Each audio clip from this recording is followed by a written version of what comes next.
Oh, God. Oh, that was perhaps one of our messiest openings to date. I feel like you guys know me intimately now. So this is the chapter 1 of Matthew McConaughey's new autobiography. Thank you so much for tuning in. It's me, Matthew McConaughey. I think the thing that upsets me most about him is the way his last name is spelled. McConaughey. Too many G's and H's. It was a lot.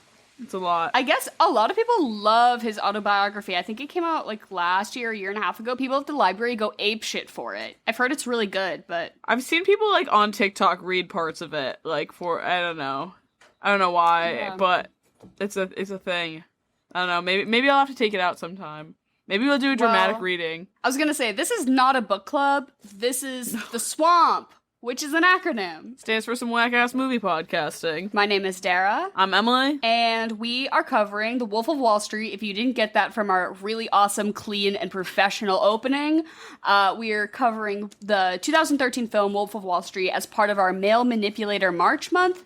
We are just covering movies that are generally those, like, red flag, if a straight white man really loves them type beat films. And this is actually pretty interesting that we've like reached this sort of peak, because to me, you plug into the algorithm, Fight Club plus American Psycho equals Wolf of Wall Street. Like, while I was watching, like, having watched all these movies in such close succession to one another, I'm like getting such similar, like, I don't know, I'm just jumbling them all and comparing them so deeply in my head, and I feel like it's like the unself-awareness of Fight Club meets the, like, critique on capitalism and Wall Street of American Psycho, and, like, this is the baby of those two films. I was gonna say, it feels like it takes all of the terrible parts of it. Because this doesn't, like, those movies are both commentaries on the types of men shown in those movies. This movie does not feel like that at all. It feels like a glorification, even though, like, I know that's probably not what Martin Scorsese was trying to do at all. But, like, I understand why so many shitty men decided to go to business school after watching this. And I get it. I totally get it. It is definitely, I think, a criticism, but in a way that is, like, so fun and entertaining and doesn't show you the side of the people who are, like, affected by those decisions. Like, you don't see, there's no poor people in this movie. Like, you know what I mean? Like, the closest thing to a poor person we see is an FBI agent. Like, that's not, I think if you want to get a room full of undergrad business majors riled the fuck up, start doing that Matthew McConaughey chest beating thing and just watch a room of boys go ape shit. If you want to get laid, like, that is a surefire way. Just start doing that shit and everyone's gonna think you're the cool girl. That's horrible advice. You do not want to get with any of those type of people. What you want to do is look for the one guy in that room that's not beating his chest and is just so confused about what the fuck is going on. Who just did not get the memo. Yeah, you're taking him home. But yeah, this movie does feel like, in the way that I was kind of saying in Fight Club, the thing about Fight Club that rubs me the wrong way is that, like, the Tyler Durden, Brad Pitt character is supposed to be this, like, horrible representation of all these bad, toxic traits, but he's so cool and he's so sexy. And that's the same thing here with Jordan Belfort. It's like, he's embezzling money and he's awful. Oh, but he's so fun and he's so charming and he's such a fun, rad guy that I'm just like, okay, so this... And also, Jordan Belfort makes a cameo. Well, yeah, he's in the movie, but he also, like, consulted. He was a big part of it, basically. So, like, this can be as much of a commentary on, like, how shitty billionaires in America are, but, like, he literally was there on set. So, like, how much of a critique can it really be? Exactly. Yeah, no, this movie, I get what it was trying to do, but I don't think it did it. I think it would have done it if he wasn't a real guy. Like, if Jordan Belfort straight up was a fictional character from the mind of whoever wrote this movie, then I think that it would be brilliant. But I think that this is a real guy who wrote a memoir so he could make money so that he could pay off all the money he owed after he went to jail. I was scrolling his Instagram after this. He's doing fine. He's huge on TikTok. Yeah, oh my god. He's so fucking rich. He's huge on TikTok. Yeah, I would say go check out Jordan Belfort's TikTok, but, like, maybe don't. But yeah, he does like and he talks about this movie all the time. He did make money off of this movie, which he did have to pay some of it back to the government for like crime reasons. I think he was charged with like $100 million. This might be a fake number that I'm making up, but like he went to jail for 22 months.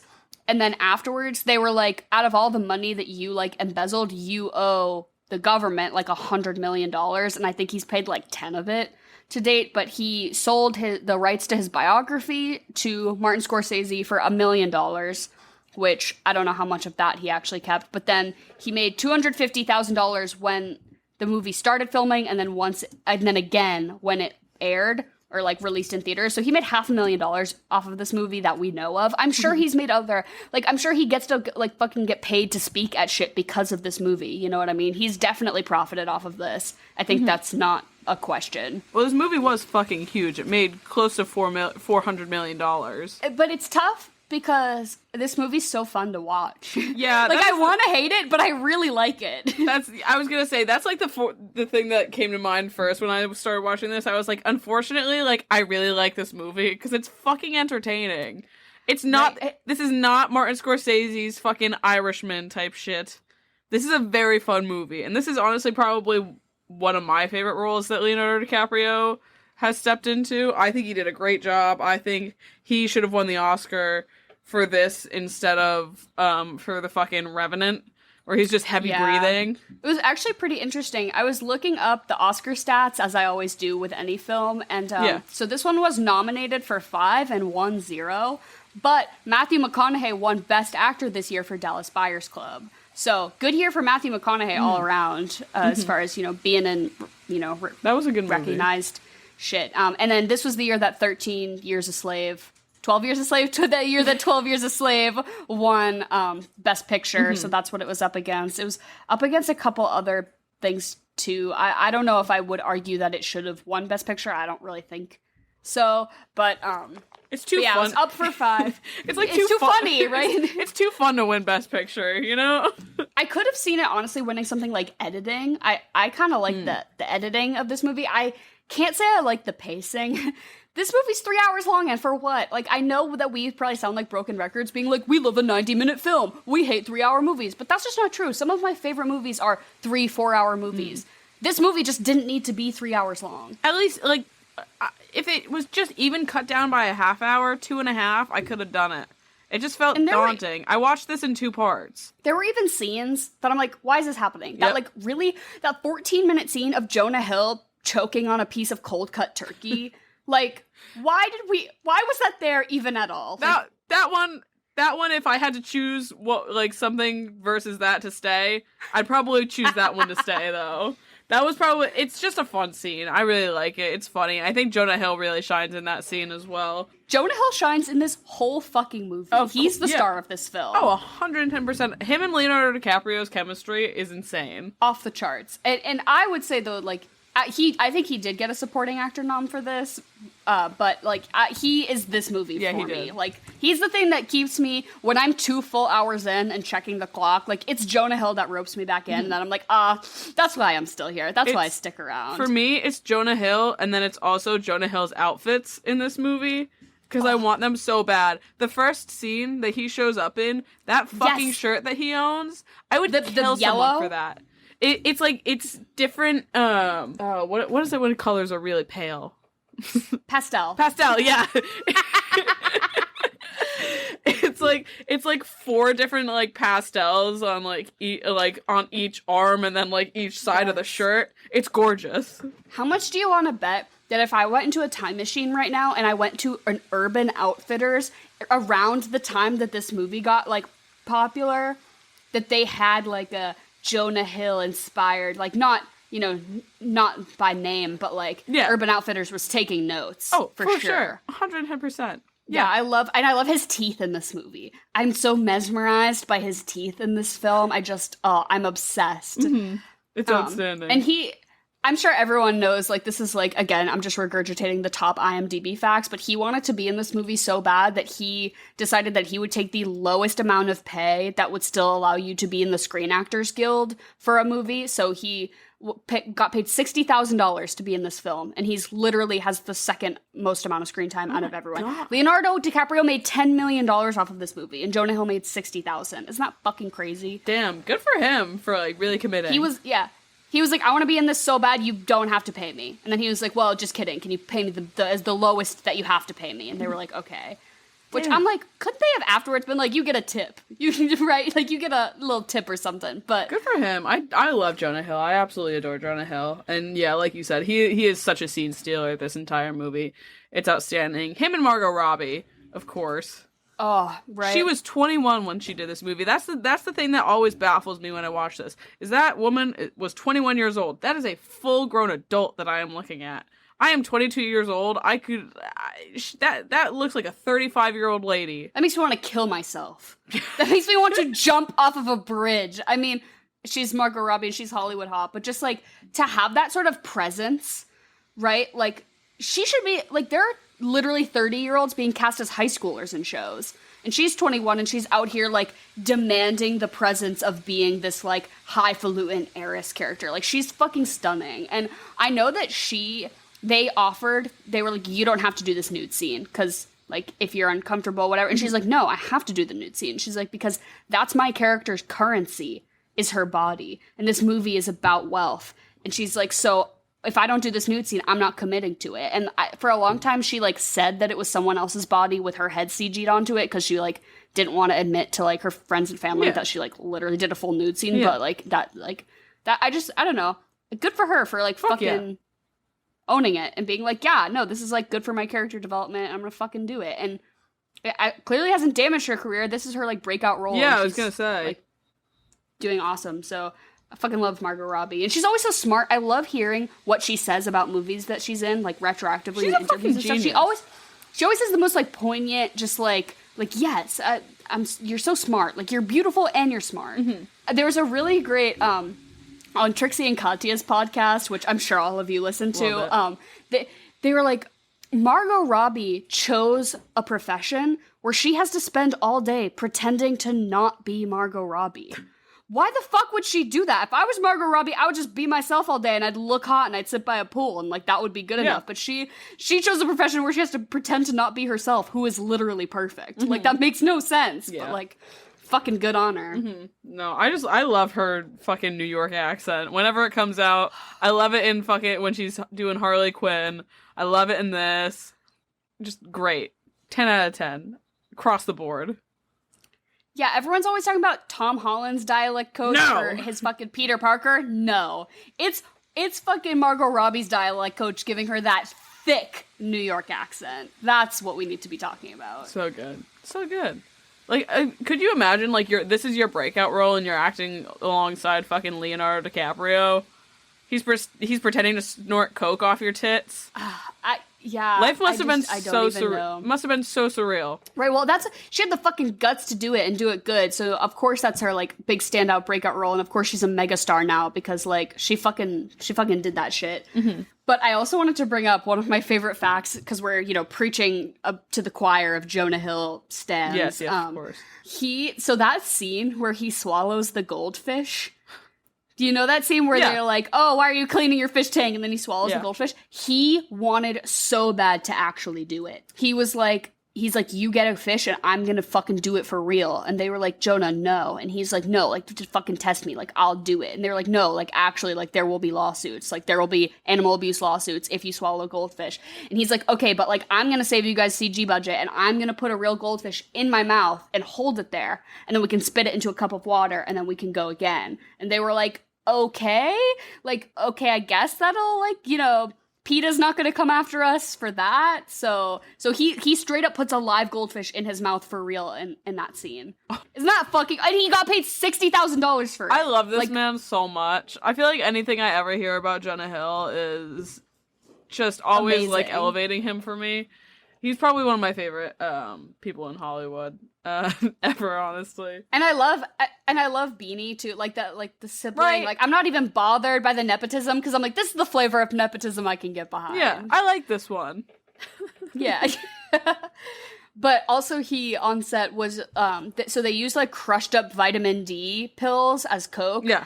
And he was like so enthusiastically snorting it all of the time that he ended up with bronchitis because he had snorted so much like powder. Like it wasn't harmful to snort the powder, but like obviously if you're snorting too much of anything, your like shit will get fucked up. And he like was hospitalized with bronchitis because he inhaled way too much like vitamin D powder. Oh my god. Because he was just everyone was like, yeah, we're just kind of faking it, and he was like, no, I'm ripping that shit. Like I'm for real. He's gorgeous. He's beautiful. I love him. So committed. Yeah, IMDb fun facts about Jonah Hill are like the reason to watch this movie. No, like really. Whether, however you feel about it, it's 3 hours long, whatever, to like learn how hard Jonah Hill went fully makes it so worth it. Oh, we didn't even do a recap. This movie is literally just about a really rich man and how he fucks his life up. Let's see, I'm gonna try to do this really fast. Jordan Belfort, he was a real guy, and he wrote a biography, and then they made a movie about it, and he started off being not rich, but then he got really rich, and he got rich by being shitty and kind of scamming people, and also embezzling money, and then he leaves his wife for Margot Robbie, which, okay... Yeah, okay, that happens. And then he's like, oh, we have to put all our money in Swiss banks. And then the grandma, or the aunt, or whatever, she dies. And then he's like, oh my god, no, we gotta go get the money from the Swiss banks. And the FBI is like, we're on to you. And then everything kind of comes crashing and burning. And also he's doing so much drugs the whole time, and like fucking strippers. And they say the word fuck more times than have ever been said in any film ever. And it's just wild, and it's a fun time, and it's 3 hours long, and then eventually at the end, like, shit kind of crashes and burns around him. Margot Robbie divorces him, takes the kids, and he is left to do seminars about how to sell a pen. Yeah. That's this movie. That was good. That was really good. Thank you. Yeah, no, I did like what you said about how many times this movie says fuck. One thing I feel like this movie did was paint probably a very unrealistic portrayal of what Wall Street is. I know, like, in the beginning it's like, oh, you think you know what Wall Street is? No, this is what Wall Street is. It's a fucking madhouse. It's a whole ass rodeo. Da da da da da. Like ripping through it and whatever. I'm sitting there, I'm like, no. This doesn't seem like Wall Street to me. You know what this job is? This is being a line cook. The energy in this room is what you deal with in the back of a fucking kitchen for 12 plus hours a day. Oh my god. Give me the remake of this film, but it's just about like a high schooler who's like at a buffet, just like pouring bags of clam chowder into warmers, and like people are just ripping coke off of each other. Really? That is a true representation of having a shitty kitchen job in high school. Is like people are bumping coke and ripping cigs inside, and you are just trying to warm the clam chowder. Exactly. You know how much sex and drugs goes on in a fucking kitchen? A lot. Probably more than Wall Street. So... I want the companion film, like The Wolf of Applebee's. Like... Who's gonna pay me to write that? I read Anthony Bourdain's fucking novel. I know. But, like, I don't even want, like, a high-end restaurant. Like, I know that shit happens there, too, but I want low-end. Like, you're just reheating food, and people are just... acting insane. Yeah. No, you want fucking, what is it, the local seafood place that I worked at in high school. Yep.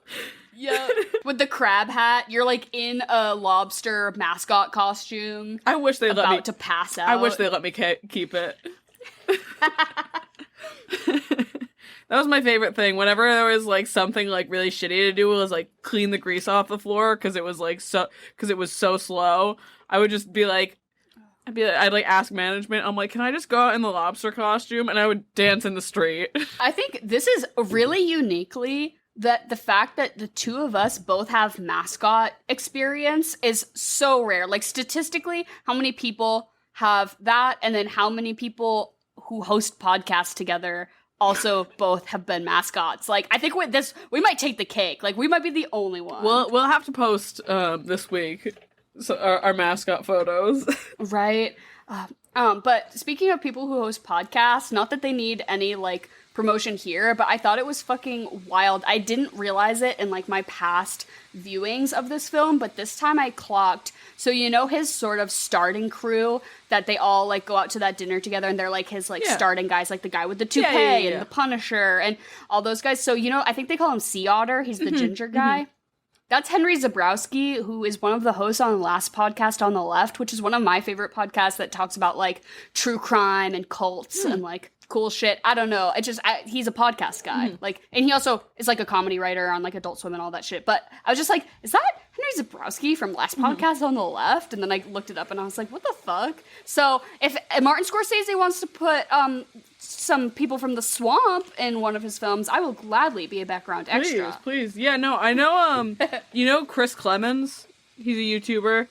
Yeah, he's in this movie. He was an extra in this movie. And there are so many fucking jump scares in this movie, too. Okay, who is it for you? Because I know Fran Lebowitz. Oh my god! No, but also Jon Favreau. So I don't know. Jon Favreau! It's Jon Favreau for me. I'm like, what? Ooh.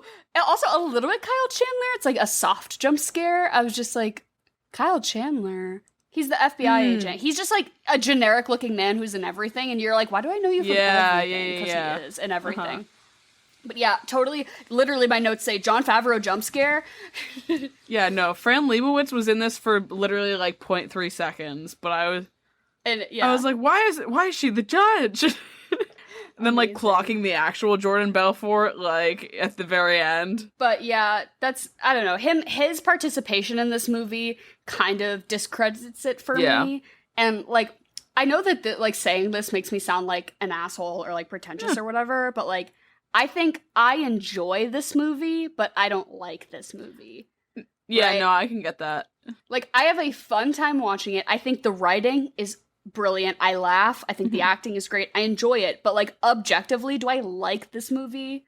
Like, well, maybe yes, but, like, no. This movie's offensive. Like, this movie's, like, genuinely pretty offensive. And, like, I get, like... But also there are just parts of it that, like, really rub me the wrong way. Like, the fucking freeze frame opening. I can't stand that. Even if you're trying to do it ironically or something, I fucking hate that. Like, zoom in. I bet you're wondering how I ended up here. Yeah. Shit was and then tacky. We're gonna zoom back 6 months. Oh, I fucking hate that. Like, just do something more creative. And even if you're trying to, like, be ironic or, like, do a reference thing, like, I thought it was stupid. I didn't like it. I think this movie's way too long. Also, and it's just, like, there's only so much debauchery before it just gets old. I'm like, okay, he's humping the airline stewardess. Okay, now he's crashing his car on drugs. Okay, now he's, like, doing cocaine off of a stripper's tits. Like, okay, we get it. It could have been, like... Just, like, I'm being beat over the head. It's one of those things. Like, the debauchery could have felt more creative. You know what I mean? Like you said, it gets old. Yeah, no. One thing that I kind of honestly had a gripe with about this movie is... And it's tough because he did such a good job, but it's just the fact that it's Leonardo DiCaprio. Like, sometimes he just takes me out of his roles because it's just fucking, like, Leonardo DiCaprio, if that makes any sense. Like, he was so good and everything like that, too, but it was just, like, I'm like, it's that man again, you know? I have no, like, grounds to say this. Like, this is not based in any sort of fact, really. Please. But as I was, like, very much thinking about our past male manipulator movies that we've covered, I, like, wondered how much of this was grounded in him getting taken off of American Psycho, because let's say American Psycho gets released in 2000, so around that time, he purchases the rights, so he was part of the team that purchased the rights to Jordan Belfort's biography, so it like got handed off to a couple different directors, because Martin Scorsese was like, I'm busy, but Leo was always going to be Jordan Belfort, like, it was his project. So he gets taken off of a project about a critique on capitalism of a Wall Street guy, like a kind of edgy black humor movie, and then he immediately turns around and buys the rights to this guy's autobiography and decides to make a thing of it. I don't know. I'm just saying that seems like kind of a one-to-one. I literally have no, like, I don't think this is, like, proven or anything, but I just, like, a thing that I noticed, and I was just, like, interesting, because it's, like, the Patrick Bateman character I think this is how Leo would have tried to play it. He would have tried to be, like, suave and likable, which is why he couldn't have done it. And this gives him the opportunity to be like, oh, I'm going to be the corrupt rich guy, but I still get to be the Leo character that I always play, which is somewhat endearing, likable, handsome. That is such an interesting and good point that you make. I like this conspiracy theory that you've got going right now. I think there's definitely something there. Well, like I said at the beginning, it's like if you take the sort of, like, male masturbatory nature of Fight Club and you pair it with, like, the social critique that American Psycho is making, then you literally get Wolf of Wall Street. It's like 1 + 1 = this. To me, at least. Just watching all these movies in a group has, like, really got my gears turning. Yeah, no, I totally get what you're saying. But also I'm like, okay, like, you can make a critique about, like, how rich people are bad, but, like, I bet that Leonardo DiCaprio's personal net worth is more than Jordan Belfort's ever was. Yeah, most definitely. Right? Like, I wonder how much of this actually happened, is my question. Like, I did wonder, like, throughout the movie, I was like, okay, where did they really take liberties? Honestly, I read somewhere that they had to cut shit from the book because they were like, we can't put that in a movie. Like, people fucking animals. And, like it was worse than what the movie. And, like, people who, they changed their names from real life, obviously, or, like, from the autobiography to the movie. And they were, like, mad. They were, like, still mad that the comparison was, like, too similar. Because they're like, I don't want to be associated with that shit. Because it happened. Like, right, because, God. I don't know. So, again, this is all just, like, surface level IMDb facts. But I think it really was... I think they probably embellished, like, visually for the sake of film. But I believe that people with that amount of wealth on Wall Street are, like, I believe that they're paying to fuck kids. Like, Jeffrey Epstein shit. Oh, God, yeah. I think they're doing way worse stuff than, like, drugs and hookers. So I think that this movie is just showing the fun side of it, whereas I believe it was probably so much worse. No, you're... And, like, more wild in a bad way. No, I can understand that for sure. No, that actually makes a lot of sense. So, back at it again with another Chocolate or Vanilla, a segment hosted by my lovely mother, Jen. Chocolate or Vanilla, Jen's here, she hosts a game, she just says two things, we all say which one we like better. It's a grand old time. Is there a theme this week? Yes, there is a theme. And the theme is things related to New York. Okay, because Wolf of Wall Street. Yes, exactly. Okay. Exactly. Okay. Okay, you ready? Chocolate or vanilla? Chocolate. Vanilla. Chocolate. The M&M store or Sephora? Because M&M's and Sephora do not exist outside of Times Square in New York. That is correct.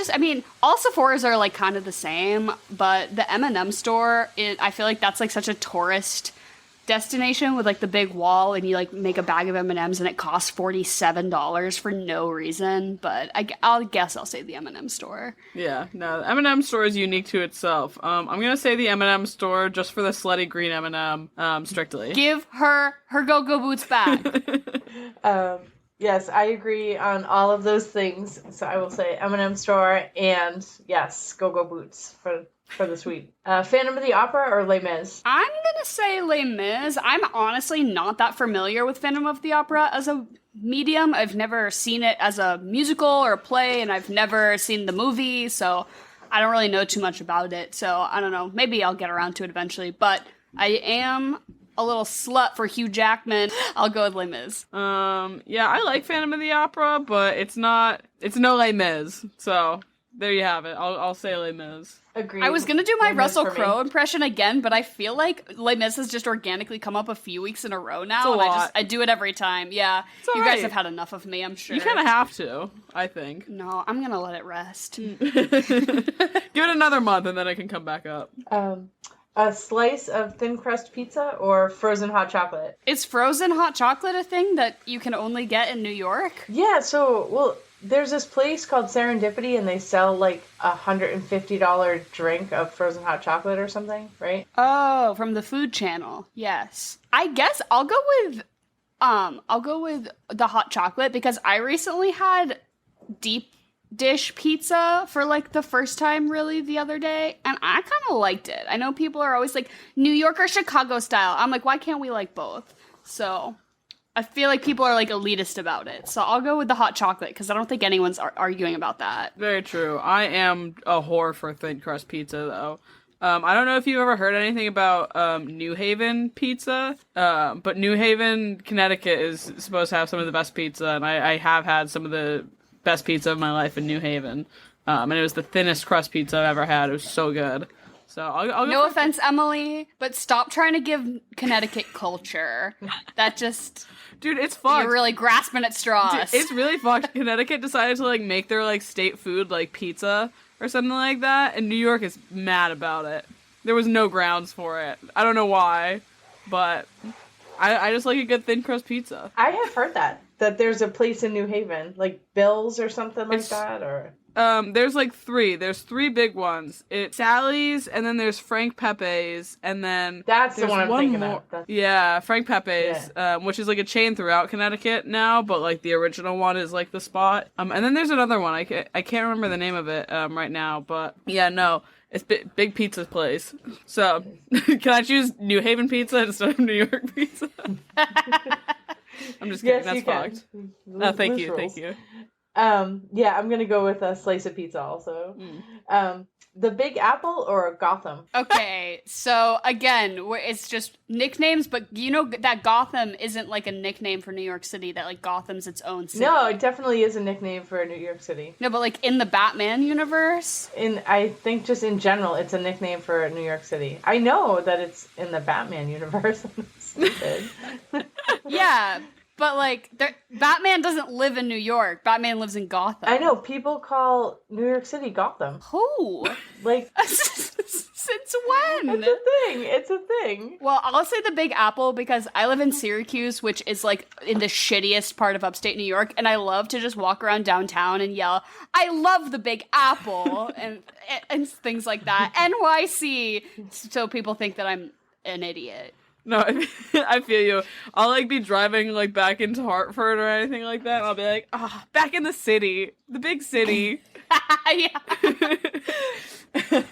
But, yeah, I will also go with the Big Apple, although I do like wherever this Gotham fact is coming from. It's coming If somebody from said, I my took head. a trip to Gotham last week, what the fuck would you think they meant by that? I would know they meant New York City. I would think they had a really clues, fun Dara. movie marathon. Yeah. I'm just for this. I'm picking Gotham. Okay. All right, next. Oh, I forgot to say chocolate, vanilla, or strawberry. I'm drinking a strawberry lemonade right now, actually, so I'll go rogue and I'll pick strawberry. That's hot. I'm still gonna stick with vanilla today. And I will stick with chocolate. So Cats, Wicked, or Rent? I guess Wicked. I'll say Wicked.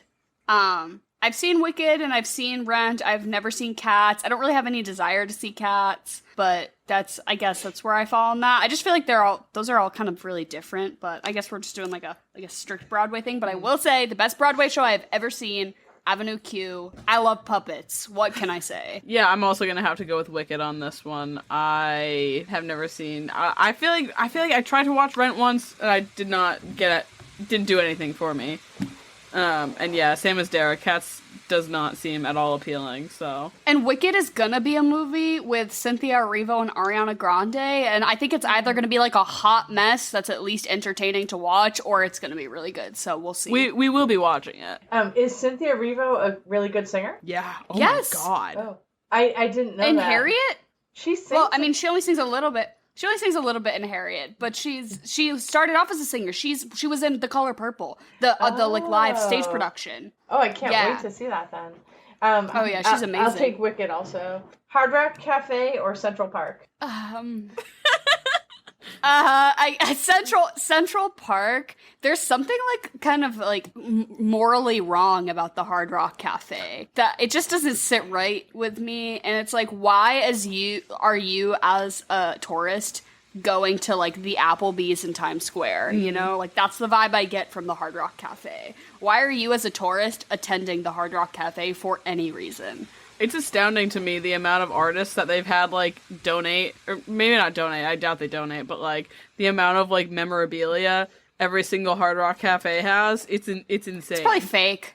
It's gotta be I don't fake. know, man. I don't know. Yeah, there is something a little fucked up about the Hard Rock Cafe. So I'll go for Times Square, or not Times Square. Jesus, Central Park. Yeah, thank you. Not Times Square. Jesus. I will take Central Park also.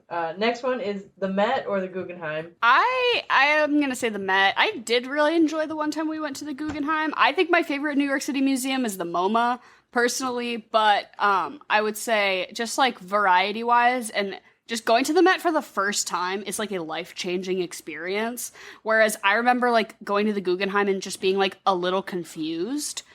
But also I was like 10, so I don't really know what that means. Why is the Guggenheim confusing? I've never been to either. Because it's all like, the Guggenheim is all like very high modern art. So I remember it was like a rock with a shard of broken glass, and everyone was like standing around, and like I was like, I don't think I get it. But I mean, there's like obviously a lot of other. The architecture is crazy. It's like an inverted like cone thing. Yeah, it's a very beautiful building. But yeah, it's all like very very modern art. Whereas the Met just has fucking everything. See, I do really like modern art. So I, for that reason, will go for the Guggenheim, I suppose. I will definitely take the Met. Like you said, kind of life-changing the first time you go. One time, we went to go see the Alexander McQueen exhibit, and the line was the longest line I've ever seen in my life. It went for anything ever around several city blocks. Both ways. And then we asked somebody, and they're like, "Oh, we're just told that we're at the 10-hour point." And I was like 12 or 13, and this was my birthday gift. And Jen was like gonna take me because I was like a stan, and he had just passed away. And I was like fucking 4'11", like feet tall, and I was like, there's no way I'm gonna be able to see anything. I'm like, we're gonna get into this exhibit, and I'm not gonna be able to see anything. So we just I think we went to the Guggenheim. That's the time we saw the Guggenheim, yeah. Yeah, but I did get to see at the Met the notes on camp, what they based the Met Gala off of. I got to see that fashion exhibit the last time I went, and it was so fucking cool. That's so sick. I kind of got my like fashion exhibit redemption experience. Not that anyone fucking cares. I'll have to go soon. It's been on my list of things to go to and see like forever, but I don't know. I always get. You can spend a whole day in just one like section. And like you cannot do the whole museum in a day. Like it's wild. You have to like really pick and choose what you want to see because it's just so fucking massive. Saturday Night Live or Saturday Night Fever? Saturday Night Fever, baby. Yeah, Saturday Night. John Travolta. Yeah, Saturday Night Live is not shit. So Saturday Night Fever for sure. Same. Saturday Night Fever. Chorus Line or Jersey Boys? Chorus Line or Jersey Boys? Is this like a gendered thing, or is this like? No, it's just a Broadway thing. Like the two. I'm not really familiar with either of these, but isn't Jersey Boys about Frankie Valli and the Four Seasons, right? I'll pick that one then. I fuck with that. Yeah, I love the Four Seasons, so I'll go for Jersey Boys. Same, I love that. What is Chorus Line about? A chorus line? Yeah. Oh, okay. Ripley's Believe It or Not or Madame Tussauds Wax Museum? The Wax Museum is fucking scary, and everything just is a little off. Like Beyonce, it's like that looks exactly like her, and yet nothing like her. And that's how every single one of them look. It's fucking scary. I do not like that, and it's. Hard no from me. Ripley's Believe It or Not. I've never been there, but the books go out from the kids section at the library a lot, and I think that's a lot of fun, so let's get kids reading. This is literature. I have been to a Ripley's museum before, and they were pretty dope for like a 12-year-old, so I'll say Ripley's. All right, same. I've never been to Ripley's, but now I want to go. Grand Central Station or Statue of Liberty? I'm gonna say Grand Central because I like the ceiling with the like astrology like mural. That's another thing I remember like as a very young person going to New York for the first time, being like, wow, this is the big city. Life-changing memories or whatever. Whereas I've never been to the Statue of Liberty. I've never like been near it or inside it, but just like, okay, there she is. You really don't have to. It's nothing crazy. But it is a clue in National Treasure too, so it is significant to me in that way that it is connected to the greatest film series of all time. But other than that, no. Of course. I'm also gonna go with Grand Central Station. I feel like that's one of those things that like I feel like got romanticized a lot in just general pop culture, and I'm like, okay, like this one's got me by the balls. I'll give it to it. Same. I love Grand Central. The ball at Times Square or the tree at Rockefeller Center. I feel like every year there's always an article about like why the tree is fucked up this year. Like, oh no, they didn't get a good one this year. Like the back of the tree is sparse or something like that. Like I feel like there's always like this is the worst tree in years, but it's like every single year. But I also remember as a kid being so unimpressed by the ball dropping. Like, I thought it was going to be like a globe-sized thing that descended from the heavens. And it's just like a disco ball on a stick. It was nothing like that special. And I just remember being like, what the fuck? Like, you told me a ball was going to drop from the sky to commemorate the new year, and that's it? So I guess I'll go, what was my first option? I'll go with the tree. And what's wrong with a disco ball, though? It was just like... I get it. It's just not... It's just boring. It could have, like, shattered or something like that. It could have done... She could have done more. Opened up to reveal, like, Lady Gaga inside. Something, that'd be something. You know? Mm-hmm.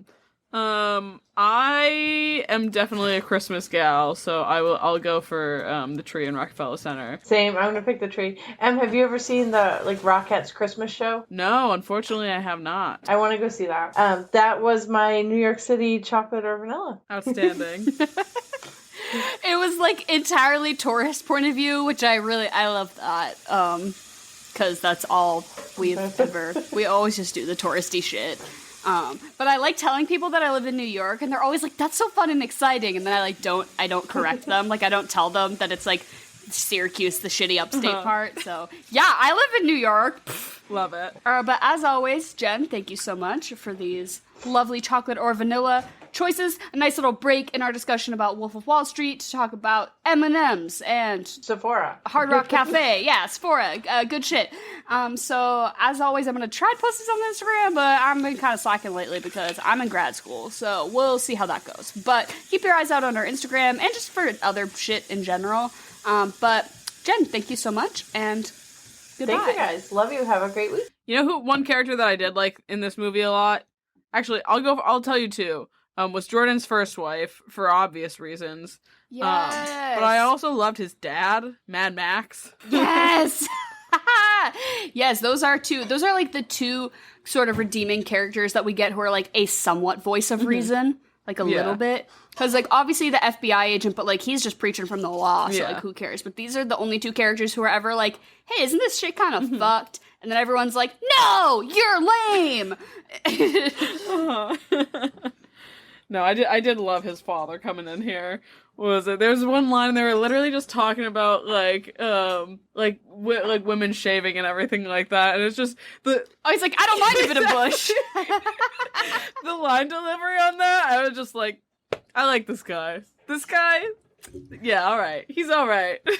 So while I was doing my bit of surface level digging, I did find out that the guy who was primarily, wrote the screenplay for this, wrote a lot of The Sopranos, which really makes so much sense to me now. I'm like, okay. I'm like, that's why I can tolerate this movie. That's why, like, everything about this movie is, like, annoying to me, other than the fact that it's written so well and I'm engaged and I think it's funny. And I'm like, oh, it's because it's the guy who, like, literally wrote one of the best TV shows of all time. Like, it just makes sense. And that same kind of, like fucked up people who you don't want to like, but you still kind of like them. Like, it's a very, like, that's a pocket. Yeah. But yeah, I loved the dad and I loved the first wife. I don't know that actress's name, but she's the mother from How I Met Your Mother. But more importantly, she's in one of my favorite episodes of Black Mirror. If any of you haven't seen USS Callister, it's one of my faves. They do like a Star Trek, like, parody spin-off dystopian thing, and she's so good in it. I was gonna say it definitely makes sense, the Sopranos thing. I am relieved that this is not the typical like mobster shit that Scorsese does. I was like, okay, because I'm tired of it. Like, I can't do it anymore. It's so much. I'm at my wit's end with him. I like that he always like goes and he'll do like 5 mob movies and then he'll do like Hugo. Yeah. Right. Just to keep it fresh and fun. He's like, oh, what am I gonna do now? Oh my god, What are we gonna do? Well, Asa Butterfield, I got him on the line. Do you know what his dog looks like? Is it like one of those 101 Dalmatians things where his dog looks just like him kind of thing, or? Yes. Oh, fuck. Yes. He has a little white fluffy dog that looks just like him. It's so funny. Like him with his big eyebrows, and he's holding this like big fluffy, or it's like a little fluffy white dog, and they just like look the same. Oh my god. Isn't that too funny? Well, I'll post a picture of this on our Instagram with the release of this episode. Holy for shit. anyone who doesn't know what Martin Scorsese's dog looks like, it's really fucking cute. Oh, I love I think that's the only reason I follow him on Instagram. Is like I'm like, I want to see pics of your dog. Martin, show me dog pics. Martin, you want to know something that was the opposite of cute is the fucking ring in this movie that Leonardo DiCaprio gives Margot Robbie. That was the ugliest shit I've ever seen in my fucking life. And I think that's the commentary that I want, is that people can have money and they're still gonna buy ugly shit. Yep, yeah. Just because you have money does not mean you have taste. I think it also goes to show that I think a lot of like the most expensive wedding rings are so tacky. Disgusting. Like the fact, like, the bigger the diamond does not mean the nicer the ring, you know? Like, I don't know. I'm also anti-diamond as a person. I think that shit is been inflated by marketing to get people to spend more money on stones that are not actually worth what they're being charged for. I don't know. It's a whole thing. And also, like, blood diamonds and slavery. Like, let's not get into that. But, I don't own any, but that's because I'm poor. But I will say that while men should not take much away from this movie, I think women should take away some pointers from Margot Robbie's character. I think it's okay to be a bimbo if you're gonna marry someone that wealthy. Yeah, go for it, 110%. yeah. If you can be hot and just do hang that, out. fine. If you're Margot Robbie level hot and you want to just hang out, you run that shit. As you should. Run that shit. You know, the takeaway. Listen. You can take away so much. Your wealthy life. Do whatever you want. Whatever. Downside is your partner is going to last exactly 11 seconds. That was one of the most realistic parts of this movie. Right. Me too, Leo. Like, I was gonna say, I can't blame him. I'd be in the same boat. Yeah, right. But also, like, on the, like, sexual nature of this movie, There's so many boobs. I get a deep belly laugh every time during the Matthew McConaughey scene where he goes, like, you jerk off. And then he's like, how many times a day you jerking off? And just, I don't know why that shit tickles me, but just You gotta feed the snake. Oh, yeah, just the way he, like, accosts him about it, as I'm just like, this is just too, I think it's the funniest part of the whole fucking movie, is that whole, like, lunch scene with the two of them. But it also annoys me, because I'm like, okay, that's about, 15-20 minutes into the movie? Matthew McConaughey just says the whole plot of the film. He's like, oh, you're gonna get really rich, and then shit's gonna blow up in your face, you never know how the stock market's gonna go, money's really volatile, let's just say what's gonna happen. And I'm like, okay, so now, like, obviously that's just, like, what the movie is. Yeah. Okay, so, like, we can just end it here. That's enough. Okay. I've seen it all. Yeah, I've seen Matthew McConaughey's out of the picture, so, like, I'm done. No, really. Do you have a favorite scene, or I guess section of this movie? I feel it's like I can't even say scene, but... It is very much in sections. I will say, when I was watching it, the scene where he takes the lemons and drives in his car, and that back, I was like, we are entering the third act. Like, I had seen this movie before, but, like, it had been a bit. I'm like, okay, we're entering the third act. I pause it, we're a third into the movie. Like, there was still almost 2 full fucking hours left, and I was just like, Jesus Christ, how much more does there need to be? A favorite, like, I definitely, that first lunch scene with Matthew McConaughey, I really love. I hate the opening. I hate the ending. Like, I think this movie is sandwiched by 2, like, cliche, stupid, poorly, and I can't say poorly written, but just, like, I just don't like them, right? And the whole middle is, like, packed with fun. I will say the one specific scene that stands out to me so much is when Jonah Hill meets him in that diner. Or, he's like, I have a present for and you. they go He's been smoke working crack for in it the for a back. minute. And he's like, dude, we're gonna smoke crack. And that's what I'm like, oh, this movie is so fun that I can't even be mad at it. Like, it's like I'm starting to get annoyed, and then Jonah Hill's like, let's smoke crack. And I'm like, I'm back on board. Like, I'm fully back on board. No, I totally agree with you on that. I think one of the most entertaining... What about you? I think one of the most entertaining scenes for me is when they're in the middle of the ocean on the boat, and they're all about to, like, die, because they're in the middle of this huge fucking storm and everything like that, and they, like, weren't supposed to travel. And it's just a fucking delivery, and it's so bad, but it's, like, him trying to, like, usher to Jonah Hill, who's obviously stealing the show, just saying, I don't want to die! But him being like, get me my drugs. Yeah, he's like, I don't want to die sober. I just thought that scene was really funny. But honestly, one that weirdly stood out to me this watch was when he like went to visit what's her name, like Aunt Emma or something like that in London, and he's like trying to like get her to fucking embezzle. Yeah, fuck. Well, he's trying to like get her to like agree to like embezzle money and all that stuff and put it in a Swiss bank and all that shit. But I just love there's like obviously like a whole like big narration thing going on throughout the entire movie. But it's just like this maybe like 4-minute scene of them on like a park bench or whatever, and you just hear in both of their brains, you're like, oh my god, is the other person trying to fuck? Yeah. I don't know why that one stood out to me so much, but I really liked that. I really liked her character. Is she trying to fuck? Yeah. Like that's also just like when recapping the plot of this movie, there's just too fucking There's so much. Aunt Emma, and then she dies, and then they're smuggling the money using his Slovenian wife, and they're taping the money to her body, and just like, well, there's just, oh my god, there's just so much. Yeah, no, if you gave me like 5 more minutes to think about it, I'm sure I could come up with 6 other scenes that were my favorites. Right. But yeah, no, Steve Madden is in this movie. Like that's a whole other not plot. Actually him though, right? But yeah, right. And there's company going public or whatever. Yeah, it's a whole thing. Shoes. I couldn't remember that. John Bernthal. He's so hot. I know. Yeah, he is so hot. He's the other standout to me in this movie. Yep. It goes like Jonah Hill, Margot Robbie, and then John Bernthal. Yeah. Like just hot. I don't get, just hot. It's like that gross hot. You know what I mean? Love it. Absolutely love it. I would let him catcall me outside an Applebee's, and I would like it. He's in a Ford F-150. With like a bad political bumper sticker, and I still kind of like it. Like that's the kind of man who can pull that off for me. No one's ever been so vulnerable and honest on this podcast. Right. You're so right.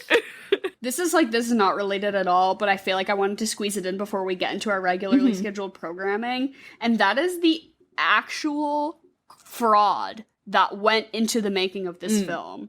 So this movie had a $100 million budget, which obviously it did. It's star-studded. There's a trillion different sets. They're on yachts. It's just like, it checks out.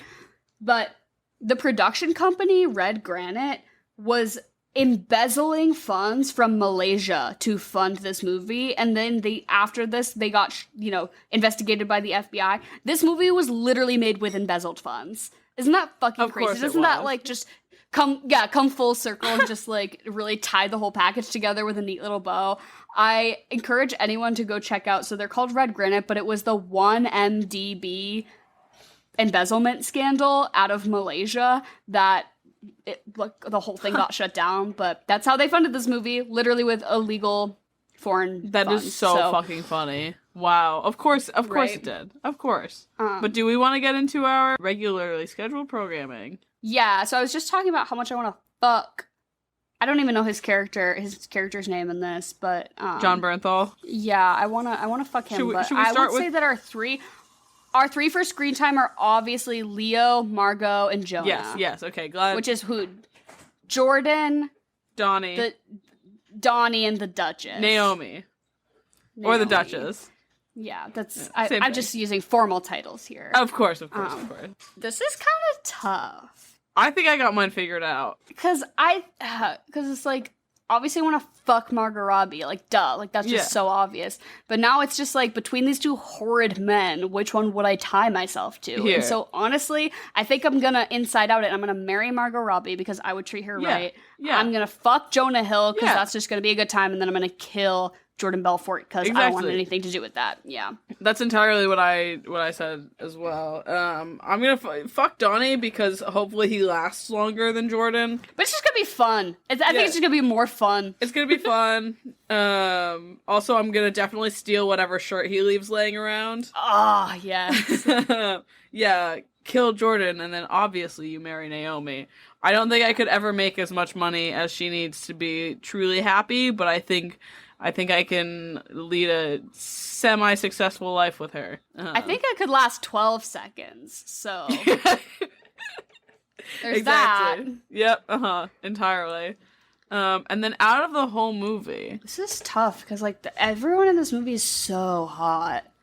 I've got mine. And so horrible. You go first. I'm gonna fuck Naomi, of course, because like you said, I'll last 12 seconds.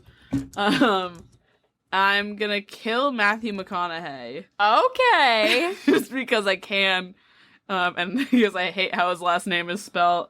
And I don't know, it's just, he's just a Wall Street guy.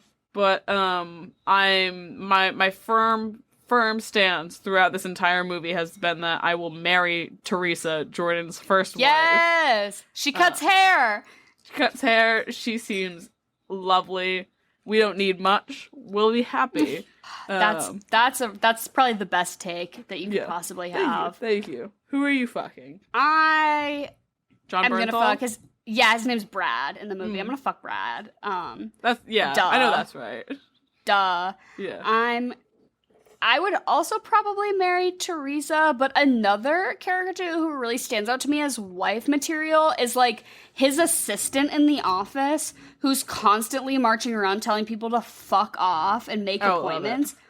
I love her, so she back up, if you're gonna take Teresa, I'll take the hot assistant who just, like, doesn't give a shit, Wall Street lady. She's gonna take me out to nice dinners. Yeah. What's the name of the restaurant from fucking American Psycho? Dorsia. She's gonna take me to Dorsia, and it's gonna be really nice. Oh yeah, she's paying. And then I'm gonna kill Jordan Belfort. Yeah, he's just. But I'll kill the real Jordan Belfort who makes a cameo at the very end. Yeah, He's in the audience. I slit the throat and get out. I'll kill the IRL. Nice. Yeah. And do you have any food pairings, drink pairings? What do you think? Because I have got two options. Okay, mine are kind of lame. I think you either like you get Fun Dip because that's like powder, I don't know, or you make like a dessert with like a lot of powdered sugar on it because cocaine, super lame. But I feel like lemons, so you do a lemon drop martini, that was like my one, or like a vodka lemonade. You do some sort of lemon based drink because they do don't do Quaaludes, like don't do cocaine, don't do Quaaludes. I was gonna tell you to do coke. Yeah, like rip a line of coke. This movie, I am not, like, I drink, but I'm not a drug user. Like, one hit of weed literally makes me see ghosts. So, like, I don't really fuck with substances like that, personally. But this movie literally makes me want to do uppers. Like, I'm like, I could go to the club, and I could do a fucking Quaalude. Like, no. Like, I don't think a Quaalude is an upper at all. Oh, yeah. Or like cocaine, whatever. But like, I have the resting heart rate of a hummingbird. Literally, something like that would make my heart explode on impact. Like, absolutely not. Yeah, no, don't do coke. Don't do coke. But see, I'm gonna stick with listen, I was thinking about Teresa a lot this movie. And I was sitting there, and so my first option, I was like, okay, what would she cook for me? Lovely Italian woman. What if I was Jordan Belfort? What is my wife gonna cook for me? That's just gonna be great. I feel like you make chicken parm. I feel like she makes an outstanding chicken parm. I think you go and you treat yourself to a huge meal like she would post getting a divorce from her rich husband.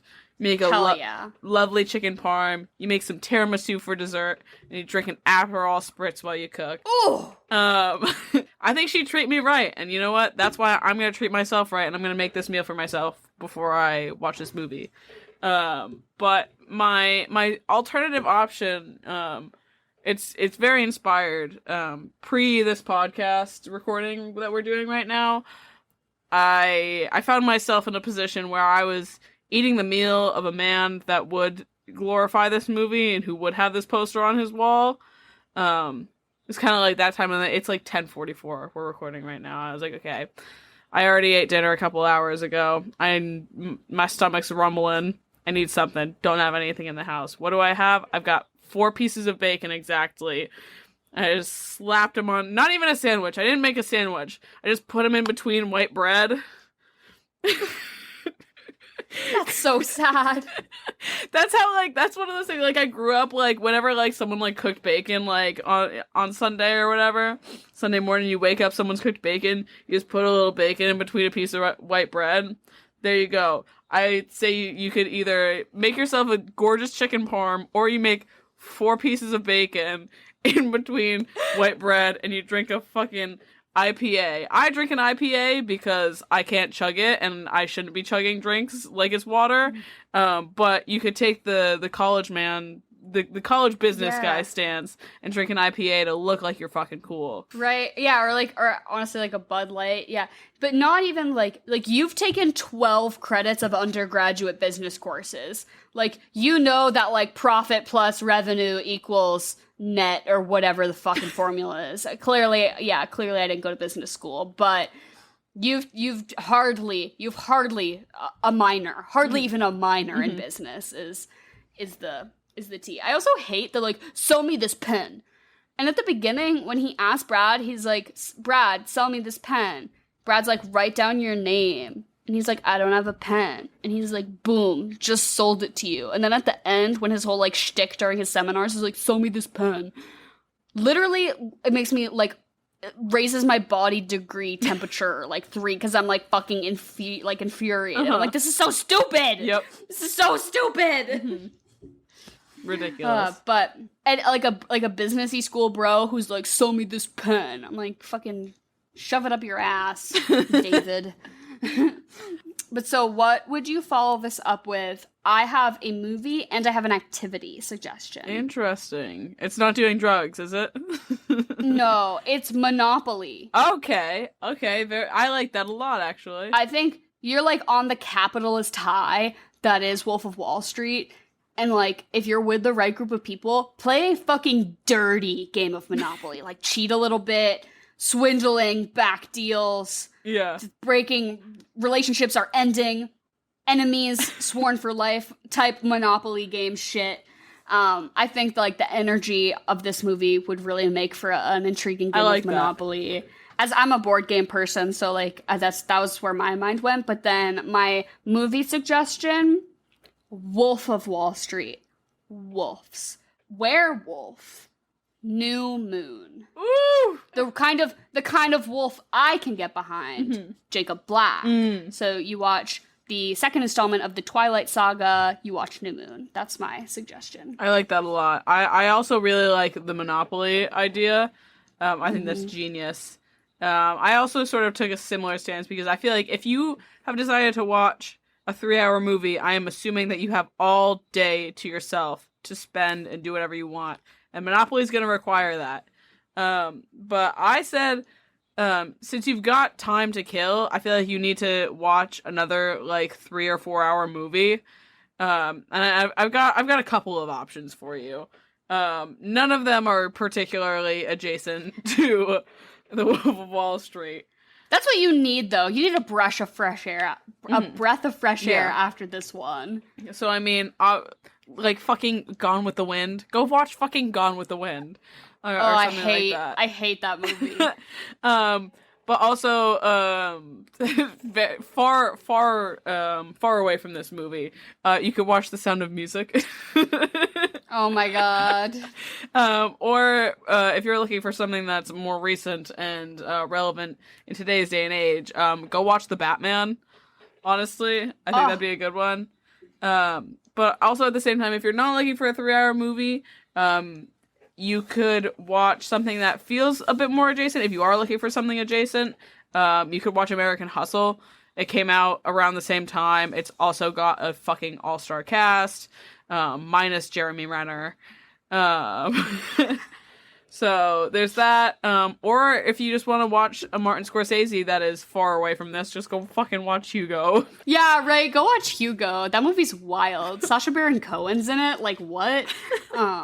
I loved that book growing up. Like, I was a stan. So when that movie came out, I remember, like, opening night, I was there. Like, I was a Hugo stan. But those are some pretty good options. Just long. The theme is long. Yeah. But I do think as a male manipulator marathon, if you wanted to do Fight Club, American Psycho, Wolf of Wall Street, that, like, really, the order in which we've watched them for this show has really, like, gotten my gears a-turning. We did this right. It's really... Right, it's made for some interesting thought processes that I typically head empty, no thoughts. Yeah. And now I'm like maybe one thought. So, you know, take with that what you will. But yeah, so this has been our 4th installment of Male Manipulator March. We've got one more. What are we gonna rate this movie? Oh, I'm gonna give it a 6.5. Yeah, I'm gonna give it a 6. I think 7 actually. It is very entertaining. Yeah. It's one of the. Well, do I think it's a great movie?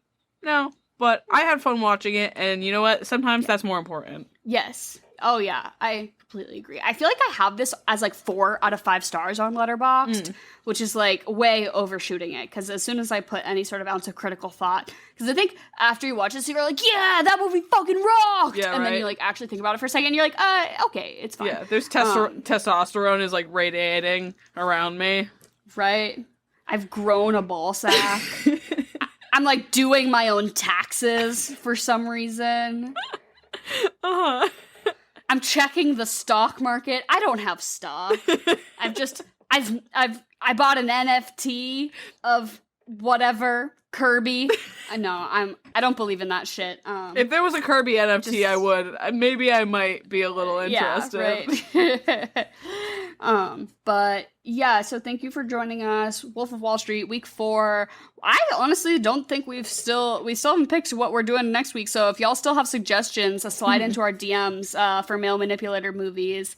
And we have a super fun theme coming in April. Definitely is going to be a hard pivot from this. So if this was not your jam, don't worry. We're going to do some more of our, usual wacky niche film me person stuff. So going forward. And thank you, as always, for listening. If you're new here, I fucking love you. And if you're old, I fucking love you too. All of our socials are in the description below. Like I said, slide into our DMs with any suggestions. Does not have to be for Male Manipulator. Like, literally for any movie or theme or anything, chocolate or vanilla, just to say hi. Like, all of your DMs are near and dear to my heart, and they make my day. As they do Emily's. I'm sure we both are, like, jumping. I'm like, I want to respond to this one. No, I want to respond to this one. Because I'm, like, so jazzed about it. But yeah, and our merch as well. Stickers, tote bags, all that good shit. Honestly, I've been trying to do some research about how to get, like, swamp across the ass booty shorts put in stock, because that would just, like, make my life. Yeah. But it's gonna take some more, middle men than I know what to do with. So, but I'm not going to do the Matthew McConaughey chest beady thing again. No, like, I was a little bit tempted just now, but yeah, I don't need to, like, send myself into cardiac arrest. So this is just us signing off. Goodbye, good night, and we love you all. Night, and we love you all. Night, and we love you all. Night, and we love you all. Night, and we love you all. Night.